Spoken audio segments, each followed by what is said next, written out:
Traditionally, prayers were done when the oil was prepared. As we pour the oil into the vessel, think good thoughts. Wish good things for your client, the best possible outcome from the treatment. You can see with this particular equipment, it's very easy to pour oil into the vessel. It's very easy to top up the oil.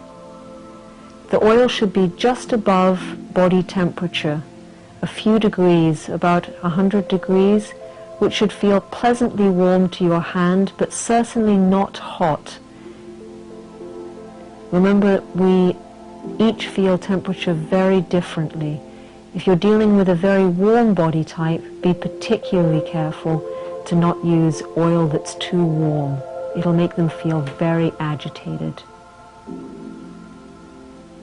Using a little cup to catch the first few drops of the oil just makes it easier.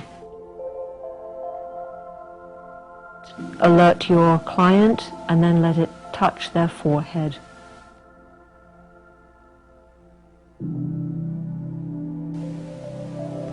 So when you've established a steady stream of oil, take a few moments to make sure it's in the correct position. You can adjust the whole equipment, or you can simply adjust the tilt of the vessel. One or the other should be sufficient to get that oil playing on the midline of the forehead, above the eyebrows. This point we call ajna mama. In Ayurveda, it's considered the root of the nervous system, which is why Shirodhara is so nourishing to the body, so nourishing and calming to the nervous system as a whole. Always be sure to have the bowl there ready to catch the oil. It sounds so obvious, it's very easily forgotten.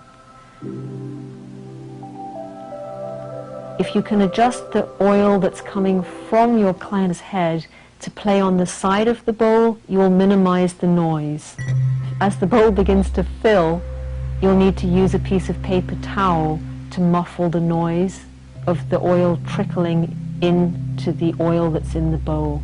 So it's a fine, steady stream of oil flowing from the middle of the forehead, over the whole of the top of the head, and you can see it's almost only one fine stream of oil coming off the end of the hair, so surprisingly easy to control.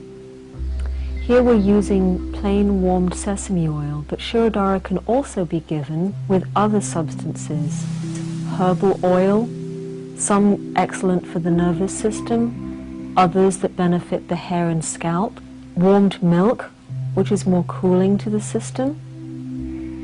Salt water, maybe that's useful if you're by the ocean. And the most exotic I've heard, 100-year-old ghee, clarified butter.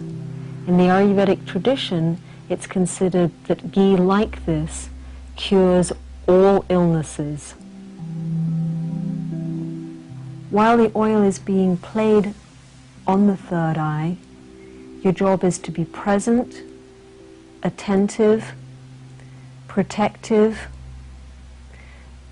to watch that the stream of oil remains as steady as possible and is in as much of the same place as possible, and that you control the noise that the oil would make as it touches the oil in the catching bowl by using paper towel or adjusting the position on the side of the bowl where the oil flows to.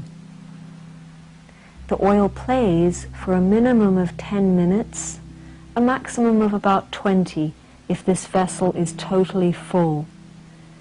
That is easily sufficient time for our brain chemistry to change and for us to reach a state that is conducive to a very deep healing in the body.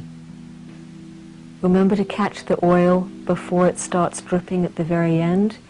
You can either turn off the tap or use your little catching cup. Allow the oil to drain off the hair for a few minutes, and then use paper towel to gently remove the excess oil from the forehead and the hair.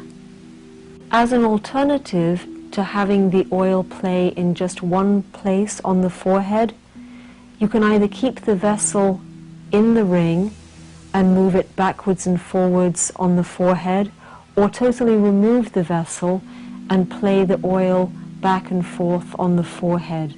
This is also totally traditional because there are lesser marma points all over the forehead that help the body relax. My personal experience of this kind of approach is like having a wonderful, warm, velvety hand move backwards and forwards over your forehead and completely soothe away tension. I was actually very surprised how deeply effective such a very short treatment could be.